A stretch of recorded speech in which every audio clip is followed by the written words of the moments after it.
Hello everybody and welcome along to this week's edition of the Rebel Wide Ball, and again a look at some of the events that came to our attention in the past week. And the week started on a really positive note with news that a number of pharmaceutical plants are reporting all positive stories in relation to the development of the vaccine in terms of the success rate of it, in terms of the speed at which they'll be able to roll it out. And I suppose important as anything else, that there doesn't seem to be any huge issues around the side effects. I think it gave the nation a huge boost, and by God, the nation could have done with that. The Battle of the Wigs seems to be still entertaining us, and it would appear that Seamus Wolfe is going to brazen it out, and that in February he'll be able to take up his position as a Supreme Court judge. He may have to hand back a few bob in the meantime, but I'm sure he'll get over that little difficulty.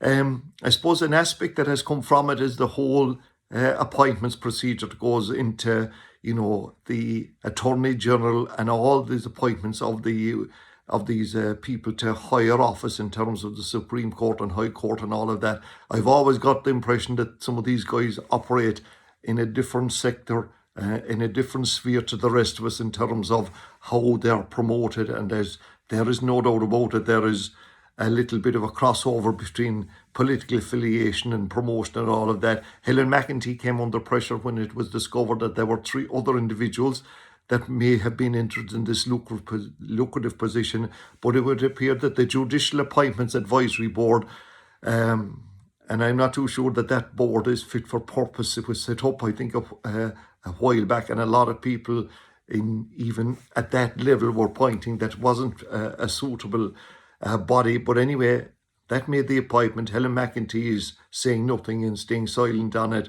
And then, of course, I noticed that I would ask the question, has Neffet's Day in the Sun come to a little bit of I won't say an end, but it would appear that the government officials, I'm not talking about the ministers now or that, them as well, but the other high-paid officials who advise the government, that they are not impressed with the way the information is coming from Neffet to government, if you like, that they're going through these press conferences. And of course, that have you dig there at Tony Holohan, that he's creating, when he comes out and says that this must happen and that must happen, that it creates pressure on the government. And at the end of the day, Neffet's job is, by the way, to advise. The government's job is to government and implement in whatever way they see fit Neffet's advice. So I think we're going to see a hardening of the stances taken by those two bodies from now on. Anyway, moving on to sport, and of course it's going to be a big weekend in terms of 3 provincial football finals and 2 hurling quarterfinals, as well as, the big rugby international, which happens as well, and of course the resumption of the Premier League after the international break. But back to the big match in this neck of the woods, and that's the Munster Senior Football Final between Cork and Tipperary. Obviously, I do think that there are 3 categories of people around Cork in terms of GA. There are those that aren't too concerned about how the footballers get on. There are those that just simply want to know how do they do against Kerry, and once Kerry are dispensed with or otherwise, that's it, they park it up. There may be even people that are not too worried about how Cork get on against Tipperary on Sunday, and then there are the genuine followers. It goes without saying, it's a big match, it's a provincial final, and every provincial final and every provincial medal is hard won. And Cork are going to have it difficult here, no doubt about this. This Tipperary team is not as good as the Tipperary team that was there in 2016, which was built on under-8 success. There have been very little under-8 success in Tipperary since then. So it's basically the same personnel that are involved. If you look at it, Ronan Sweeney is going to be the main scoring threat up front. Michael Quinlivan will now play at centre forward. And Brian Fox is going to be there. Quinlivan, who was a scorer, now seems to be more of a provider. David Power is the manager, well organised, but it's a player-driven team. And that's something Cork will need to be careful of. These guys know well that the Tipperary general public couldn't give 2 flutes about them, if you like. They prefer their hurling team up there. But they will be organised, they will be determined, and of course they'll feel they'll have absolutely nothing to lose, and they'll also have the confidence of knowing that they have done okay without being brilliant against Cork teams in the past. However, I do think the Cork team management, Ronan McCarthy, Cian O'Neill and Gary O'Halloran, will have had time. They've had 2 weeks. The euphoria is well and truly gone. Beating Kerry is now history. If they lose the next day, it will be more than history. And, some of these players, I think they have come of age in this Cork team. And whereas the last day we expected nothing, nobody knew some of these guys, like Maurice Shanley, the full-back, and Sean Meehan down the centre of the defence. Shawnee Powter, Matty Taylor, Kevin O'Donovan, and Kevin Flahaff, who will probably have the job of taking up Ronan Sweeney. Then Micheál Martin, who is slowly but surely developing into a good goalkeeper in terms of shot blocking and also the restarts. And we've spoken before about the importance of the Culbara in that respect. And of course, out the middle of the field, then you have Killian O'Hanlon and the team captain and team leader, Ian Maguire. And the forwards are a bit settled as well, you know what I mean? You have Rudy Dean, who's been there for a while. Of course, Mark Collins, who's been Cork's best footballer over the past 7 or 8 years without ever winning anything. Luke Connolly, and then I think he will start the next day, but it doesn't really matter, because this now is very much a panel event. And Luke came on the last day and he had a huge influence of the game. Then Brian Hurley, John O'Rourke, players like that. And I don't know, maybe Paul Walsh may start, and then they have other players that will come into the side. I don't think that Mark Keane will be on the team from the start. Will be selected on Friday night. So, I think that Cork will go along with the kickouts, and they're going to be committed, and I think they're going to be they'll be aware as well that Tipperary are going to put it up to them. But I think there's a bit of maturity now about this Cork side. They have come through a lot of criticism, and they will know that this is what a glorious opportunity it is. That if they win, they will be playing Mayo in an All-Ireland semi-final. And, we won't go that way. We won't go there for the moment. But it's a real top-class opportunity for them. And, of course, it goes without saying we wish them the very best of luck. Then we have the 2 hurling qualifiers. Did we ever think that the 2 hurling quarterfinals, my apologies, Tipperary playing Galway, and Tipperary last Saturday was it, when I saw the 2 McGraths being withdrawn and John Bubbles the wire not there, I said, I thought Cork had a real good opportunity. No, Cork, I don't think they played that poorly, but Tipperary got there in the end, and Michael Breen, the Montour, was the main player in the middle of the field. And against Galway, I think Galway are badly wounded after last week. They're led all the way nearly towards the end, and 2 late goals by Kilkenny caught them. Can they recover? It's going to be a really hard game to call. And look, it's going to be a great quarter final when you have two top teams in the country, and you can't predict which one is going to win. I think the other game is a little bit more predictable. Maybe I'm wrong there. I can't believe that I'm going to be going for Waterford in this one, because at the start of the year I didn't know what I expect from Waterford. But Liam Cahill, the Tipperary man, has done a good job with them, and I think this Waterford team is playing with a bit of maturity.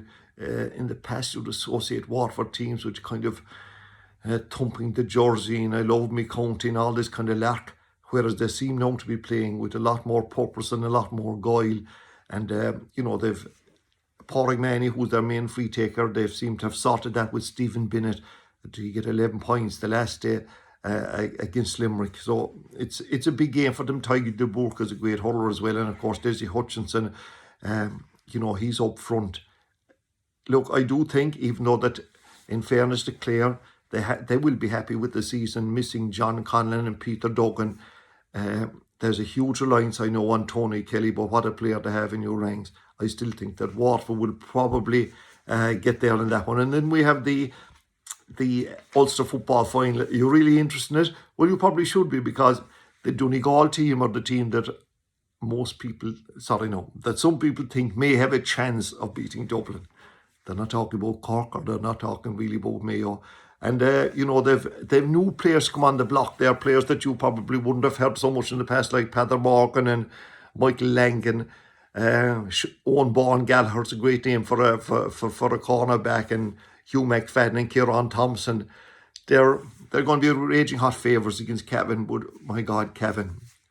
And their team coach, Mickey Graham, he was in charge of Mullinalackta a couple of years ago. I believe he's a cousin of Noel Scobie Toomey from Macroom. Probably should have checked that out a little bit more. But if you look at them, they were relegated to Division 3 a couple of weeks ago. And they're now back in there in the Ulster final. And there's only You have to go back to the 50s before you get a Cavan team that would have contested 2 Ulster finals one year after another. Monaghan had them were home and hosed, up 6 points, and they beat them. They got over Antrim.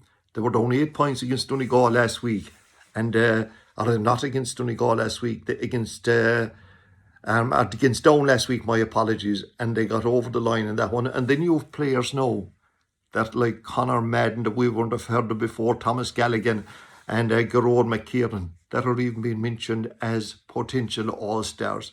Did you think at the start, well, I won't go there because there's a lot of things we didn't think at the start of this year, but certainly that Cavan fellas will be getting dressed up for an all-stars night.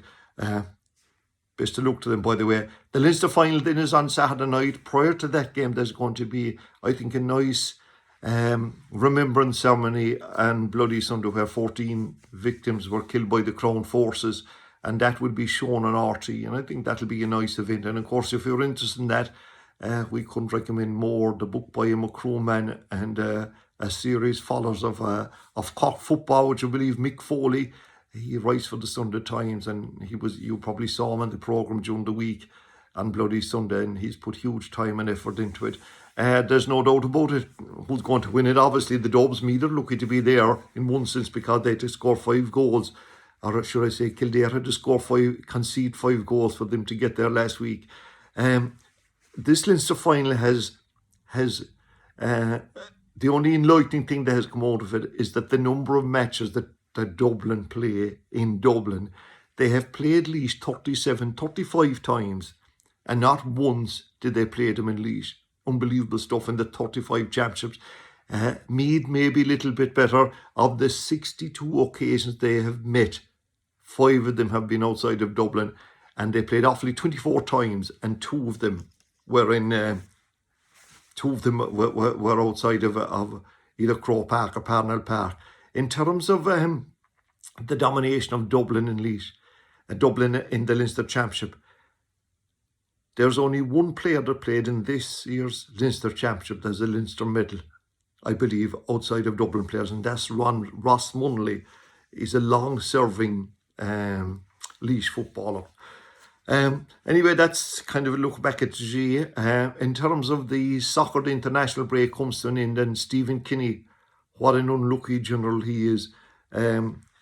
Just look at the 24 players he selected for these, this Nations League. At least they didn't get relegated. But anyway, 14 of them were unavailable because of injury, suspension, and serious COVID-related issues.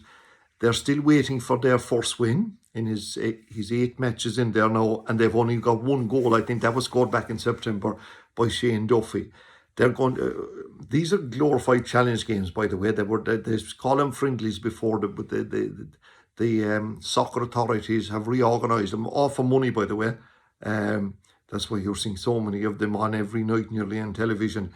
That they're sponsored by the Sky Corporation. But anyway, it means that Ireland now for the World Cup, and the next time you'll see an Irish team playing is going to be next March. They're going to be 3rd seed, which is going to make it really difficult for them to qualify. As I said, the soccer is over in terms of international break, so it's back to the Premier League, and of course most people prefer that than the international break. Liverpool playing Leicester, and of course Liverpool now is there a little bit of an injury crisis, and I want you all to wear your black ties for this one. Van Dijk and Jordan Henderson, 2 big players for them. Gomez and also Mo Salah is going to be out for that game, so it's an opportunity for Leicester. Man United fans, maybe you should get black ties for them. Ole Gunnar Solskjaer, remember he was facing, well, I won't say was facing the exit door, but prior to the international break, things weren't going good for United. They play West Bromwich Albion, and I'd say if they were to lose that, that's where he would be going. By the way, Leeds play Arsenal. I think that struck me there, I meant to say it earlier on, I was talking about the GA matches, is the famous water breaks. And these were brought in, they were supposed to be 1 minute long.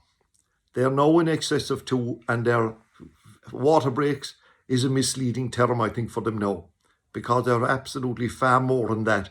And there's been a little bit of, like, are they momentum killers or are they momentum creators? And seemingly somebody did a bit of a survey that there's 12 main hurling matches being played. That's 24 water breaks. And in 18 of those, the team that scored the most points in the 5 minutes before the water break, the opposite happened at the other side of the water break. And we've seen a couple of big examples. Look at the Galway game.